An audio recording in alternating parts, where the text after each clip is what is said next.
네, 코쟁이 여러분. 목소리.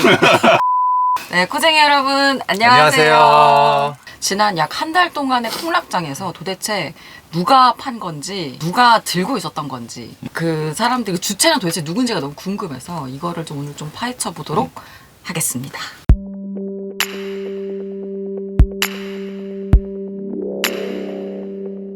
공포심이 극에 달했을 때는 네. 그 떨어지는 것 자체가 반대매매를 더 유발해갖고 더 무섭게 계속 떨어지는 그때 움직인 대부분의 코인이 한 달 미만, 보유 기간이 한 달 미만이었던 거죠. 단기적인 가격 변동에는 크게 연연하지 않고 네. 그냥 채굴 계속 하시더라고요. 예. 채굴자들이 손톱만큼에도 장기 투자자들 손절매도 있었다. 50년이 지나서 네. 비트코인으로 재산을 물려주는 걸 네, 큰맘 먹고 여러분들을 위해서 공개를 했습니다. 박수 한번. 박수 한번 주시죠. 네, 오늘도 마찬가지로 저희 정성문 팀장님께서 많은 이야기들을 좀 해주실 거라고 기대를 하고 있습니다.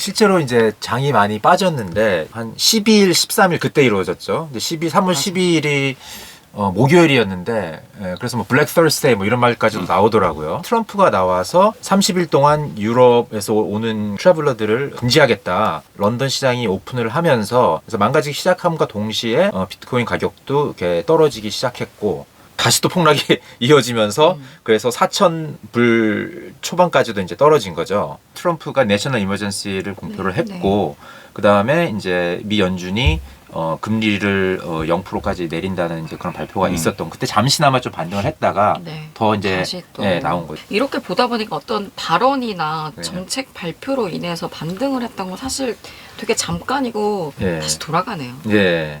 가격이 떨어질 때 이 비트코인 이 시장에는 없죠. 이제 그런 게 없다 보니까 네. 위아래로 뭐 끝이 없이 공포심이 극에 달했을 때는 네. 이 떨어질 때도 이렇게 네. 무섭게 그리고 네. 그게 떨어지면은 그 떨어지는 것 자체가 반대매매를 더 유발해갖고 더 무섭게 계속 떨어지는 이게 이제 네거티브 이 예. 다운 스파이럴이 계속 일어났다고 이렇게 예. 말씀을 하시더라고요. 예, 예. 맞습니다. 예. 일반 주식시장에서 현선물 그 트레이딩 하시는 분들은 선물 시장이 어떻게 되는지 밤에 보고 다음날 아침에 일어나서 현물 대응을 하고 하죠. 예. 이렇게 하는데 여기는 어떻게 대응해야 되는 거예요? 이거 그냥 궁금해서. 대응이요. 여기는 너무 이제 어렵다. 마음을 비워야죠. 그렇죠.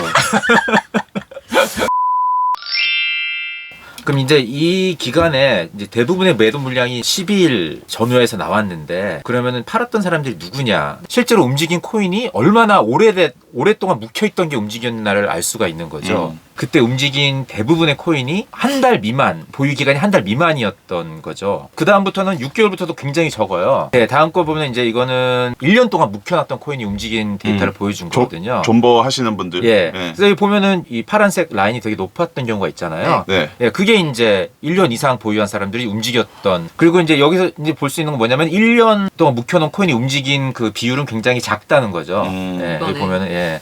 그러니까 3월 12일 날 움직였던 코인 중에 1년 넘은 그 비중은 굉장히 작고 그들은 그냥 그대로 존버하고 있었다고 이렇게 잠정 결론을 내릴 수가 있는 거죠. 이 데이터를 보고선. 네, 네. 그리고 뭐 그 다음 장도 비슷한 컨셉이에요. 이게 코인이 얼마나 오랫동안 안 움직이고 있었냐를 따지는 게 이걸 날짜로 나타낸 거고, 그게 디스트로이 됐다는 거는 움직였기 때문에 이제 디스트로이 됐다고 이렇게 표현을 한 거거든요. 숫자는 굉장히 작기 때문에 올드 코인이 움직이지 않았다는 걸 얘기하는 거죠.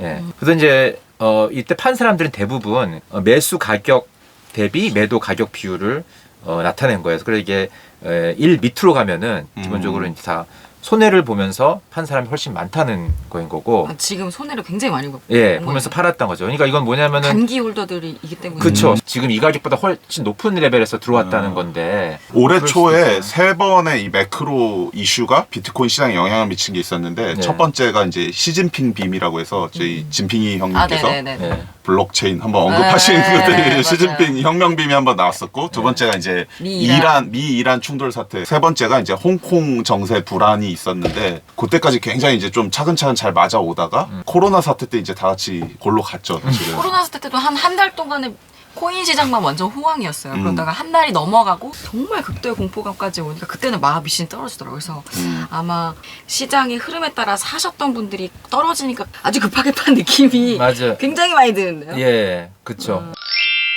제가 채굴자들에 얘기를 조금 하고 싶었었는데 뭐냐면 네네. 이 채굴자들의 원가 그 코스트가 어떤 그 비트코인 가격에 서포트가 되지 않느냐는 이런 얘기가 좀 있잖아요. 있죠. 예, 왜냐하면 이게 원가니까 진짜 네. 전기세, 채굴기 뭐 이런 원가들이 들어간 거잖아요. 예. 그 가치가. 예. 제가 채굴하시는 분들은 뭐 다양한 마음을 다 이해할 수는 없겠지만 저 같은 경우에서는 채굴을 할 때 마음은 네. 비트코인이 네. 진짜 가격이 떨어지거나 이더리움 가격이 떨어져도 어. 적어도 이 채굴기 그래픽 카드 있잖아요. 네. 이거 중고시장 갖다 팔면은 내가 지금 투자한 돈의 3분의 1은 건질 수 있겠구나. 네. 바로바로 팔면 이제 전기세를 댈 수 있겠구나. 네. 이런 경제적인 관점에서 접근하는 사람들도 있고 네. 그냥 재미로 네. 하신 분들 많이 있고 네. 나중에 이게 오를 거라는 강력한 확신, 믿음이 있어요. 되게 크신 분들이 예.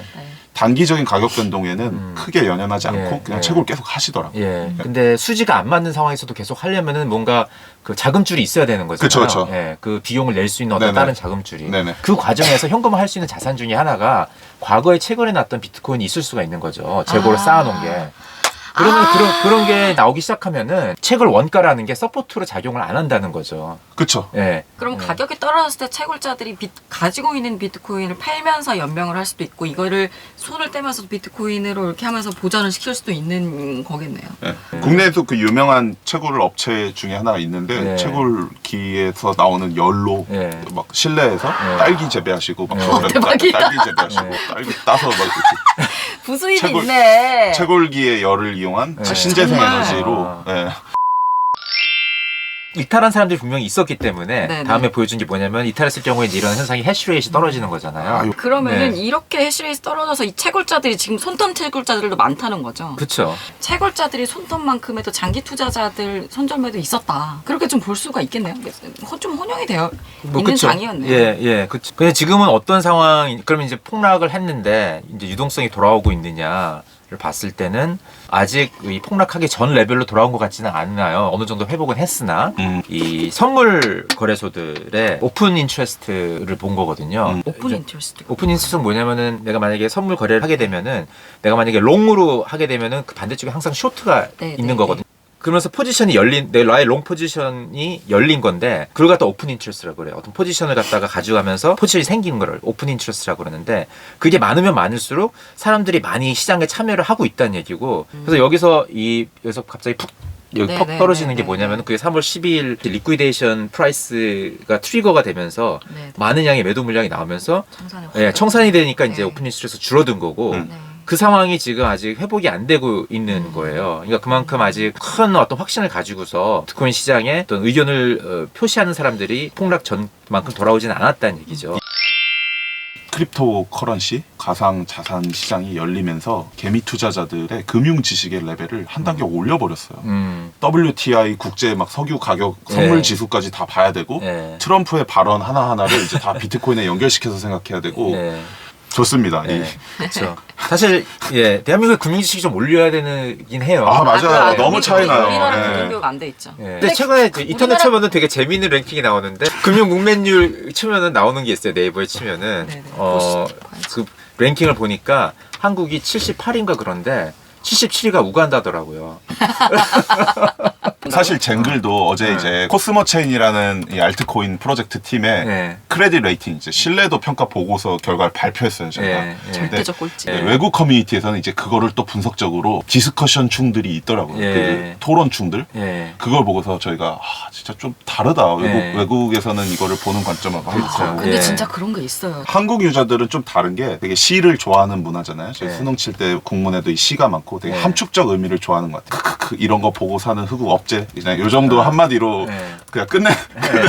외국 애들 이만큼 설명해놓고 우리 방송 보시는 분들 정도는 다들 합리적으로 이제 생각을 하시고 이제 투자를 하겠지만 네. 이제 그거를 토론으로까지 끌어올리는 수준은 솔직히 조금 굉장히 다른 말이거든요. 맞아요.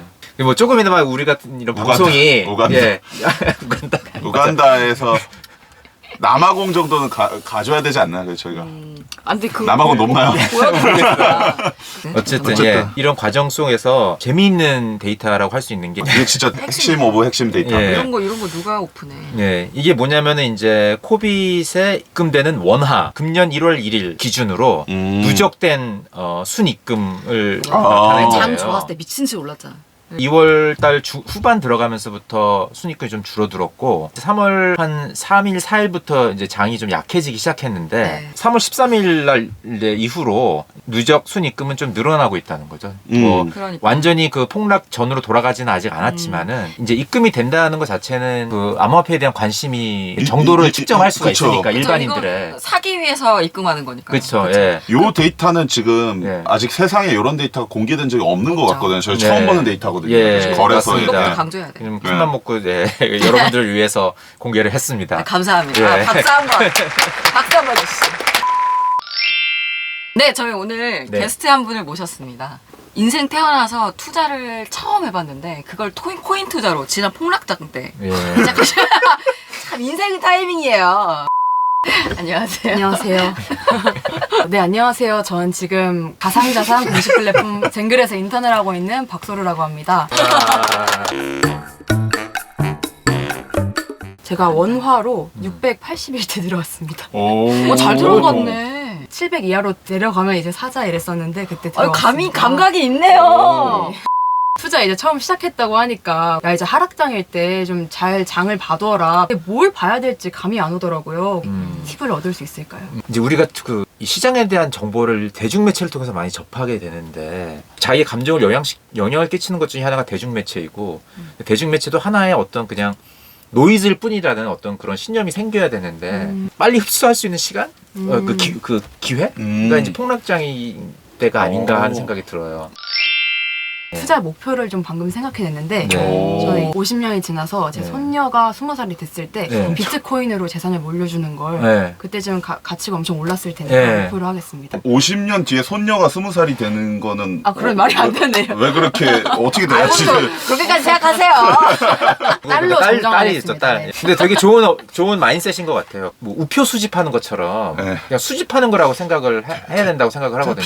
비싼 편이야. 그렇죠. 아니 근데 목표를 이게 아주 조그맣게 잘라서 살 수 있잖아요. 대한민국의 인구가 5천만이잖아요. 줄어들고 있죠. 네. 네, 무조건 근데 진짜 줄어들고 있는데 2,100만 배밖에 없을 그쵸, 거잖아요. 그쵸. 그러니까 이건 굉장히 희소성이 있는 거고. 그러네. 그러니까 지금이라도 내가 1BTC를 모아놔야지. 왜냐면 이거 한국 사람만 하는 게 아니니까 전 세계인들 달라붙어가지고 이걸 지금 그러네. 수집하고 있는데. 맞아요. 예. 빨리 지금이라도 1BTC를 확보하는 건 굉장히 지나고 나면은 엄청난 일이 될 수가 있다. 오늘 그 소루님이 와서 좀 어떠셨어요? 일단 영상으로 보는 것보다 더 이해가 더 잘 됐던 것 같고 네, 사실 오늘 이제 비트코인의 폭락장이 정말 끝난 것인가. 그래도 다행인 것은 이제 오늘 정말 어렵게 오픈해주신 이 코빗의 원화 순입금 네, 그 추이가 그래도 좀 반등이 됐다라는 게 좀 반가운 소식이었던 것 같아요. 하지만 시장이 또 어떻게 움직일지 모르니까 좀 네. 매크로하게는 계속 봐야겠지만 네, 오늘 좀 반가운 소식과 함께 정리를 이렇게 하면 좋을 것 같습니다. 네. 구독과 좋아요. 알림 설정 눌러주세요. 다음에 또 봐요. 안녕히 계세요. 안녕히 계세요.